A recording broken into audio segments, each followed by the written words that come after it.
Students, आज हम लोग बात करेंगे इंडियन वीवर्स पोएम के बारे में। तो इसमें आगे बढ़ने से पहले आपको बता दूं, आपको किसी भी चैप्टर का कोई भी क्वेश्चन आंसर या 10th 11th 12th का अपडेट चाहिए क्वेश्चन आंसर के साथ में, तो चैनल को सब्सक्राइब कर दीजिए, आपको सारे अपडेट्स मिलते रहेंगे। सो स्टार्ट करते हैं। इस पोएम का नाम है इंडियन वीवर्स और इसकी जो पोएट हैं वो सरोजिनी नायडू है। इनका नाम तो आपने सुना होगा। सरोजिनी नायडू का भारत की स्वतंत्रता संग्राम में बहुत बड़ा योगदान था। वो भारतीय राष्ट्रीय कांग्रेस अध्यक्ष भी बनी थी और वो पहली महिला राज्यपाल भी थी। तो स्टूडेंट्स, इंडियंस वीवर्स एक ऐसी पोएम है जहाँ पर पोएट तीन अलग अलग गारमेंट्स, तीन अलग अलग समय पर वीवर्स कैसे बुनते हैं उनकी चर्चा की गई है। मतलब इसमें सरोजिनी नायडू ने वीवर्स के साथ में जीवन की तुलना की है। इसमें बताया है कि मतलब पहले जीवन के बारे में बताया है, फिर बाद में विवाह के बारे में बताया है और फिर मरण के बारे में बताया है। तो वो कैसे इसमें व्यक्त किया गया है, चलिए देखते हैं। Indian weavers. Weavers weaving at break of day, why do you weave a garment so gay? Blue was the wing of a halcyon wild, we weave the robe of a newborn child.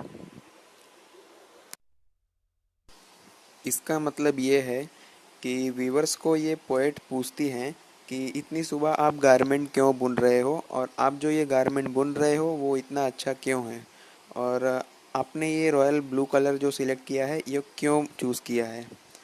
तो फिर जो viewers हैं उन्होंने जवाब दिया बुनकर, जिस बच्चे ने इस दुनिया में, इस खूबसूरत दुनिया में अभी पैर रखा है, हम उसके लिए ये कपड़ा बुन रहे हैं। तो वीवर्स ये बुनकर बहुत ही खुश लग रहे थे और पोएट ने इस लाइन में जीवन के बारे में व्यक्त किया है। तो आगे बढ़ते हैं। Weavers weaving at fall of night, why do you weave a garment so bright? Like the plumes of a peacock purple and green, we weave the marriage veils of a queen.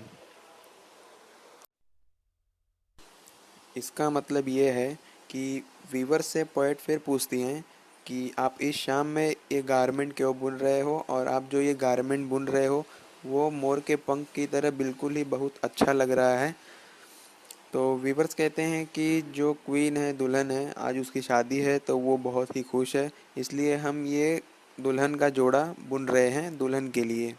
और जो viewers हैं इसे बुनकर बहुत ही खुश लग रहे थे।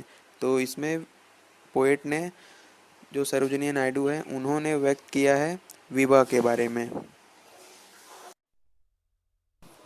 Viewers weaving Solomon and steel, what do you wave in the moonlight chill?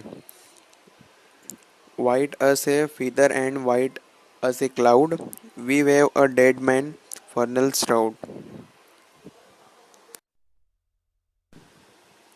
इसका मतलब ये है कि पोएट फिर से पूछती हैं वीवर से कि आप ये काम इतने रात गए इतनी शांति से कैसे करोगे। मतलब वीवर्स जो काम था बुनने का वो रात में भी कर रहे थे। तो वीवर्स कहते हैं कि जब भी आदमी की मौत होती है तब उसे कफन की ज़रूरत पड़ती है और वो ही कफन हम बुन रहे हैं और इसका कलर भी बिल्कुल आसमान की तरह आसमानी है। तो जो वीवर्स हैं वो कफन बुनकर बहुत ही खुश लग रहे थे। तो इसमें जो पोएट हैं सरोजिनी नायडू, उन्होंने मरण के बारे में यहाँ पे बताया है। तो इसमें जो पोएट हैं सरोजिनी नायडू, इन्होंने तीन चीज़ों के बारे में बताया है। इंसान के जन्म से पहले उसकी मतलब जो तीन चीज़ें तय होती है, एक जीवन, एक विवाह और एक मरण।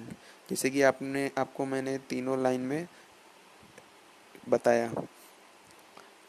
तो उनका कहना है पोएट का कि जब भी इंसान जन्म लेता है तब वो अपना जीवन बहुत ही अच्छे तरह से मज़े मनोरंजन से बिताता है और फिर जब वो बड़ा हो जाता है फिर अपने जिम्मेदारियों को मतलब वो निभाता है। फिर बाद में जब वो अपने पूरे जीवन को व्यतीत कर लेता है तब उसका मरण भी आ जाता है। तो इसी तरह इंसान जो है अपना जीवन व्यतीत करके चला जाता है। तो इसके बारे में यही सब स्पष्ट किया गया है।